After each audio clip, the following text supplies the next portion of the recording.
Hello friends, मेरा नाम है राहुल और आप देख रहे हैं राहुल्स नेचर वर्ल्ड। आज हम बात करेंगे गमले के लिए मिट्टी कैसे तैयार करें, माने अच्छी पॉटिंग सॉइल कैसे तैयार करें। अच्छी सॉइल रहेगी तो जड़ों को अच्छा डेवलपमेंट मिलेगा। उसके लिए हम पहले ये देख लेते हैं कि हमें किस किस चीज़ की ज़रूरत पड़ेगी। सबसे पहले हम गार्डन सॉइल लेंगे, जो कि नॉर्मल गार्डन सॉइल है, कहीं से भी आप ले सकते हैं, किसी खेत में से या अपने गार्डन की मिट्टी। मिट्टी सारी अच्छी होती हैं। मैंने भी एक कट्टे में थोड़ा सा मिट्टी इकट्ठी करके रखी हुई है। ये देखिए, इसमें से मैंने कंकड़ पत्थर सब आधे निकाल दिए हैं। दूसरा, हमें कोकोपीट की ज़रूरत पड़ेगी। हम कोकोपीट भी मैंने एक 5 किलो वाला ब्रिक लिया था और उसको धो के अच्छे से पानी में निकाल के सुखा लिया। उसके बाद मैंने एक कट्टे में भर लिया। फिर इसके बाद में हमें वर्मी कंपोस्ट की ज़रूरत पड़ेगी। आप वर्मी कंपोस्ट भी ले सकते हैं, कावडंग कंपोस्ट भी ले सकते हैं। मैंने वर्मी कंपोस्ट लिया है। इसमें न्यूट्रिएंट्स अच्छी मात्रा में रहते हैं। ये पौधों के लिए बहुत अच्छा लाभदायक रहता है। इसके अलावा ये म्यूरेट ऑफ पोटाश है, जिसे एमओपी कहते हैं। ये ऑप्शनल है, आप चाहें तो रखें, चाहें तो न रखें। ये सस्ती आती है। मुझे लगभग 1 किलो 40 रुपये के आसपास पड़ी थी, तो मैं ले आया। इसका भी इसमें हम प्रयोग करेंगे। आप चाहें तो मिल जाए तो ठीक है, न मिले तो भी कोई बात नहीं है। तो ये ऑप्शनल है आपके लिए। इसके बाद में ये बुझा चूना है, 5 रुपये का पैकेट लाया था मैं पान वाले की दुकान से। बुझा चूना जो तम्बाकू में लोग रगड़ रगड़ के खैनी में खाते हैं, वह रहता है। इसमें कैल्शियम की मात्रा अच्छी होती है। यह इसलिए हम इसका प्रयोग करते हैं, जिससे फलों में अच्छा डेवलपमेंट होता है। ये भी ऑप्शनल है। और ये एनपीके है। ये एनपीके में लाया था 19 ये 70-80 रुपये का पैकेट मिलता है बाज़ार में। ये भी ऑप्शनल है, आप चाहें तो रखें, चाहें तो न रखें। तो ये एनपीके है। इसमें नाइट्रोजन, पोटेशियम और फास्फोरस तीनों का मिश्रण रहता है। तो ये सारी चीज़ें हैं, इनसे हम एक अच्छी रिच और वेल ड्रेन्ड पॉटिंग सॉइल तैयार करेंगे। और एक यह नीम केक का पैकेट है। यह भी मुझे सस्ता मिल गया था, 50-60 रुपये का शायद मिला था 1 किलो का पैकेट। मैं ये ले आया। ये नीम केक भी मिट्टी में अच्छा रहता है। यह एंटी बैक्टीरियल और एंटी फंगल रहता है। इसको पौधों में मिलाने से बैक्टीरिया नहीं लगते, उनकी रूट्स अच्छे से डेवलप होती हैं। ये भी कोई महंगा नहीं आता, सस्ता ही आता है। तो हम आइए मिट्टी तैयार करते हैं। उसके लिए पहले एक हम बकेट में, ये मेरी 5 लीटर की पेंट की बकेट है, इसमें पहले हम गार्डन सॉइल निकाल लेंगे। इसमें एक भाग हम गार्डन सॉइल रखेंगे।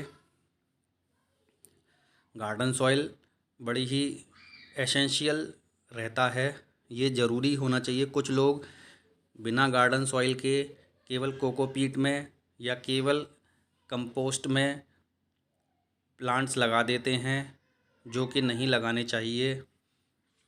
गार्डन सॉइल कम मात्रा में मिलाएं, लेकिन मिलानी ज़रूर चाहिए।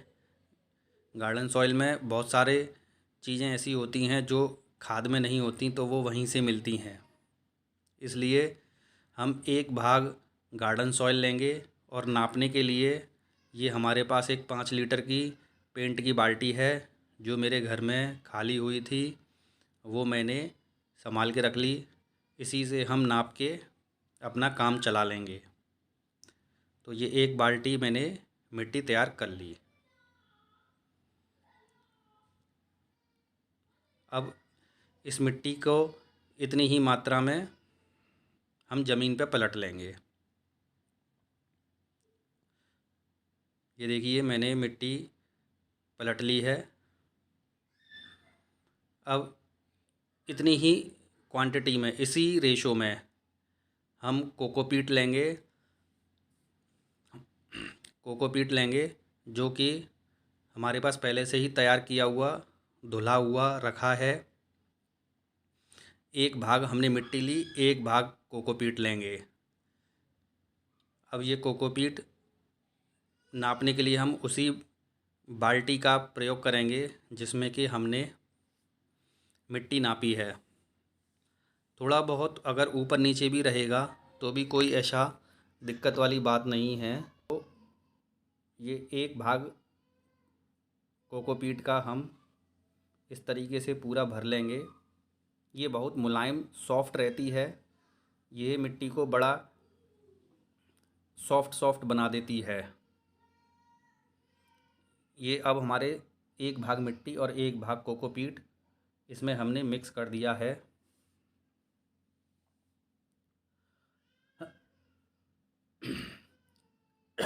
अब इसके बाद हम एक भाग वर्मी कंपोस्ट लेंगे। आप चाहें तो काउडंग कंपोस्ट भी ले सकते हैं। दोनों सेम चीज़ होती है लगभग। ये केंचुए से बनाई जाती है। ये भी मुझे ज़्यादा महंगी नहीं मिली। 200-250 रुपये का कट्टा मिल गया था तो मैं कट्टा ले आया। इसी में से मैंने निकाल के अलग अलग गमलों में डाला हुआ है। तो एक भाग हमने मिट्टी डाली, एक भाग हमने कोकोपीट डाली। अब एक भाग हम वर्मी कंपोस्ट ले रहे हैं। ये भी हम इसी बाल्टी से मेज़र करेंगे और पूरा भर के इसको हम इसमें पलट देंगे।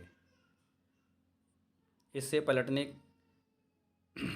पलटकर हम इसमें अब कुछ चीज़ें और हैं जो मिलाएंगे। उसमें ये कुछ ज़रूरी चीज़ हैं जो आप मिलाएं, ये ऑप्शनल चीज़ हैं। अब जैसे ये कैल्शियम है, ये भुजा चूना जो मैंने अभी आपको बताया, 5 रुपये का पैकेट मिलता है। ये डालने से चींटियाँ नहीं लगती, एंटी बैक्टीरियल एंटी फंगल होता है। दूसरा, यह कीटाणुओं को, बैक्टीरिया, चींटी आदि छोटे मोटे इंसेक्टिसाइड को भी प्लांट में लगने से बचाता है। तीसरा, यह ऑप्शनल है और यह हम NPK डाल रहे हैं। ये 19-19-19 NPK है। यह भी ऑप्शनल है। ये मैंने 1 चम्मच डाला है, ज़्यादा नहीं डालें। और मैंने चूना भी सुखाने के बाद लगभग 1 चम्मच ही था, वह उतना ही डाला। इसके बाद ये म्यूरेट ऑफ पोटाश है, जिसे कि MOP कहते हैं। ये पोटेशियम की मात्रा, ये भी 1 से 2 चम्मच डालें, ज़्यादा न डालें। ये भी ऑप्शनल है। इनसे रूट्स के डेवलपमेंट में और फ्लावरिंग होने में मदद मिलती है। ये फ्लावरिंग और फ्रूटिंग के लिए फ़ायदेमंद होते हैं। अब हम नीम केक डालेंगे। जैसा कि मैंने बताया जी, ज़्यादा महंगा नहीं आता है। 50-1 रुपये का पैकेट आया था मेरा, तो मैं ले आया। इसमें से हम नीम केक इसमें डालेंगे। ये एंटी फंगल, एंटी बैक्टीरियल तथा माइक्रोन्यूट्रेंट्स इसमें मिलते हैं। ये रूट्स के डेवलपमेंट के लिए तथा जड़ों में फंगस लगने से बचाने के लिए बहुत आवश्यक है। ये हम इसमें 2 से 3 मुट्ठी डालेंगे। 2 से 3 मुट्ठी डालेंगे। ये बड़ा ही अच्छा पोषक तत्व प्रदान करता है पौधों को। ये इस तरीके से हम 3 मुट्ठी या 4 मुट्ठी डाल देंगे, ज़्यादा न डालें। और इसको हम पैक करके अच्छे से रख देंगे जिससे कि इसमें सीलन न जाए।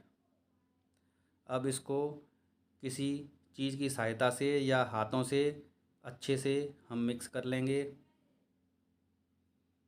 मेरे पास एक छोटी सी कन्नी है, हम इससे मिक्स कर लेंगे। और इन सारी चारों पांचों चीज़ों को अच्छे से मिक्स करने के लिए थोड़ी देर तक हम अच्छे से मिक्स करेंगे।